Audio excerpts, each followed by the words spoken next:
Dans le contrat du marché de l'installation de l'ILS de Korogo, il est facturé des travaux de remblai en terre meuble à 2 milliards 775 millions de francs CFA et d'autres dits remblais provenant d'emprunts pour prolongement de la piste à 9 milliards 375 millions de francs CFA. Comment justifiez-vous un tel coût pour l'installation d'un équipement qui pèse moins d'une tonne et qui tient sur moins de 50 mètres carrés? Ne pensez-vous pas qu'il s'agit là, comme me l'ont indiqué plusieurs experts qui ont travaillé sur ce dossier, des travaux fictifs pour camoufler des détournements des deniers publics?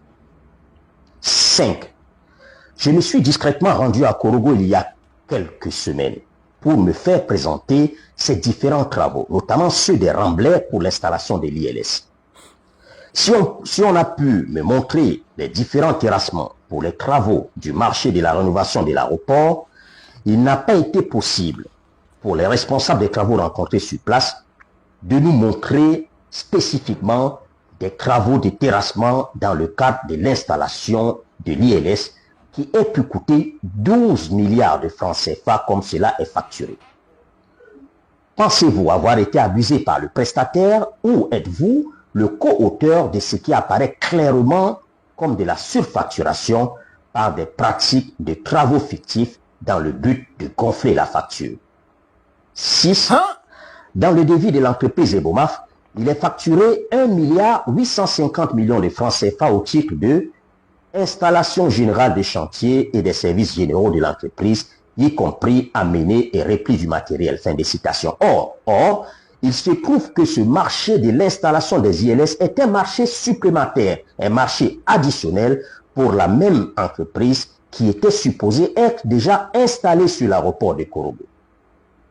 Comment expliquez-vous n'avoir pas remarqué de telles aberrations et que répondez-vous à ceux qui pensent qu'un tel laxisme dénote d'une volonté commune entre vous et Ebomaf d'opérer des détournements des deniers publics par des pratiques de travaux fictifs? 7. Le prolongement de la piste n'était-il pas déjà dans le marché des travaux sur l'aéroport qui comprenait également la construction d'une aérogare et le profilage de la piste? 8. Prévu pour durer 12 mois, ces travaux d'installation de l'ILS et globalement les travaux sur l'aéroport de Korogo ont finalement duré 4 ans. L'entreprise a-t-elle payé les pénalités de retard prévues dans le contrat? 9.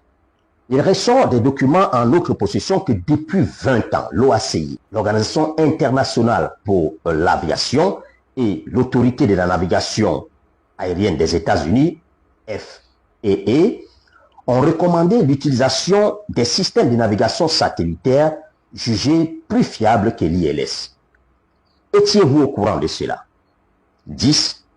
Savez-vous que l'ASECNA, reprenant à son compte les recommandations de l'OACI, a estimé qu'il n'était plus nécessaire d'installer des ILS et recommandé, là où ils existent déjà, de le coupler au système de navigation par satellite? 11. Avez-vous associé les structures spécialisées, Benet, Sodexam, ASECNA, ANAC et Tessera dans le choix de cette technologie obsolète? Si oui, merci de nous en fournir la preuve. 12. Que répondez-vous à ceux qui ont donné comme preuve de ce que vous avez travaillé sans associer les experts du domaine, le fait qu'un ILS a été acquis pour l'aéroport de San Pedro avant qu'on ne se rende compte, au moment de son installation, que le terrain de cet aéroport ne s'y prêtait pas, pour ensuite l'installer à Boaké avec, naturellement, des coûts supplémentaires? 13. Comment expliquez-vous que ni vous-même, ministère des Transports, ni le prestataire n'aient fait des études préalables qui auraient permis de se rendre compte qu'on ne pouvait pas installer un ILS à San Pedro? Voilà, mesdames et messieurs, les questions que nous avons posées au ministre des Transports, qui les a reçues depuis ce week-end, et c'est pour cela que nous n'avons pas pu publier l'article. Je voudrais dire, pour terminer, que le journaliste que je suis est très peiné. par certaines réactions. Plutôt que de répondre à des questions simples d'un journaliste d'investigation, c'est dommage qu'à travers des avatars et des conseillers en communication occulte, on s'attaque aux journalistes et qu'on cherche plutôt à savoir quelle main invisible se cacherait derrière le journaliste. J'ai entendu tellement de mains invisibles qui se cacheraient derrière mon investigation ces derniers jours qu'à ce rythme-là, si on y prend garde, finalement, c'est le président de la République, Alassane Ouattara, en personne, qu'on accusera d'être l'instigateur de notre investigation. C'est malheureux. Je voudrais dire une dernière chose. C'est que dans cette affaire, beaucoup risquent de perdre leur dignité ou même le peu de dignité qui leur reste encore. Du moins, en tout cas, pour ceux qui en ont. Car ceux qui me connaissent et qui ont suivi les différentes investigations que nous avons menées savent que quand je commence à parler d'un dossier, c'est que j'ai tous les éléments. Tous les éléments. J'ai en ma disposition des documents confidentiels, j'ai en ma disposition des procès-verbaux de réunions, j'ai des correspondances entre différents ministres qui ont travaillé sur ce dossier. J'attends juste que le ministre des Transports veuille bien nous répondre plutôt que de continuer à travers différents profils et différentes personnalités d'accuser d'honorables citoyens qui n'ont rien à voir avec la réalité des faits. La bonne question à se poser, est-ce que oui ou non, il y a eu surfacturation? Est-ce que oui ou non, ce marché a été accordé à l'entreprise Ebomaf dans une certaine totale opacité? Voilà les bonnes questions auxquelles nous attendons des réponses, auxquelles les Ivoiriens attendent des réponses, auxquelles les autorités au plus haut niveau attendent des réponses. À très bientôt, Inch'Allah. La team, vous venez d'écouter cette vidéo de Saïd Penda que je viens de vous mettre. Les dénonciations fusent. La dangerosité du vol à outrance qui se passe au sein du RHDP. Des milliards et des milliards détournés par certains individus. Il dépouille les caisses de l'État. Et M. Ouattara, le complice en chef, vu qu'il est le voleur en chef, ne peut rien faire. Vous savez, ces gens sont d'une gabégie à l'extrême. Ces gens gouvernent d'une manière que, même quand un ministre vole, le président ne peut plus rien faire. Pensez qu'Alassane Ouattara peut de manière claire aujourd'hui s'attaquer à un Adama Bitogo, à un Cissé Ibrahim Bakongo, et il ne peut pas.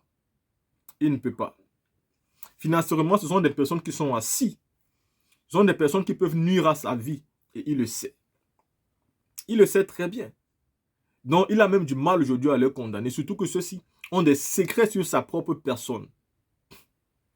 Alassane Ouattara aujourd'hui est obligé de faire avec certains voleurs de l'État. Voilà pourquoi des personnes peuvent voler des milliards. Au lieu de les renvoyer, au lieu de les mettre en prison, on peut faire soit les renvoyer, soit les changer de poste. Ou même leur demander d'aller d'abord se reposer quelque temps, pour que les Ivoiriens oublient, et après on les renomme encore quelque part. On leur redonne la confiance. Des milliards et des milliards sont volés et Saïd Penda vient de dévoiler tout le secret. Il a mis tout au dehors. Mais est-ce que c'est parce qu'il a sorti cette vidéo que ceci va cesser? Non. Voilà pourquoi l'unique chose à faire aujourd'hui est de se mobiliser pour faire partie de ce pouvoir.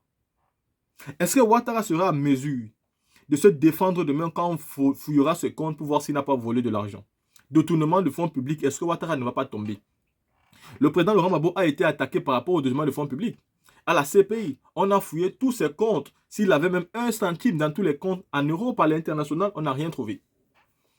Est-ce que Ouattara serait à mesure de ne rien avoir dans ses comptes bancaires si demain il n'était plus président de la République? Il vole à outrance, M. Alassane Ouattara. Et pour lui, tout est basé sur l'économie. Lui, il pense que quand on est économiste, ça veut dire que nous, on est le dieu du monde. Mais ces économies qu'il a appris et qu'il a fait dans tous les pays où il est passé, il n'est pas en train de les mettre en pratique en Côte d'Ivoire. Parce qu'en Côte d'Ivoire, il endette plutôt le pays. Son unique économie, c'est de demander des crédits. Et demain, il faudra donc un vrai historien pour venir rembourser le crédit. Et c'est honteux. Donc, ça n'est toujours pas un banquier qui sait le mieux gérer. Parce que ce sont des décisions d'un gouvernement. Un économiste peut être un ministre. Ça veut dire, le président Gbagbo étant historien, il peut aussi être demain président et nommer un économiste qui gère mieux qu'Alassane Ouattara. Ouattara est donc c'est-à-dire dans un échec pas possible. Il échoue partout. Et il faut frapper fort en 2025. Il faut que ce président-là tombe de manière définitive. Non seulement il cause des problèmes avec des pays voisins, il fait les détournements de fonds publics, il y a des inondations, il y a des morts, il casse les maisons des gens. Mais attends, il n'a plus de limite, il exclut les gens. Les Ivoiriens sont chassés, il en fait des exilés, d'autres sont morts. On ne peut plus supporter. La team, dites-moi ce que vous pensez par rapport à cette vidéo. On se voit pour une autre vidéo.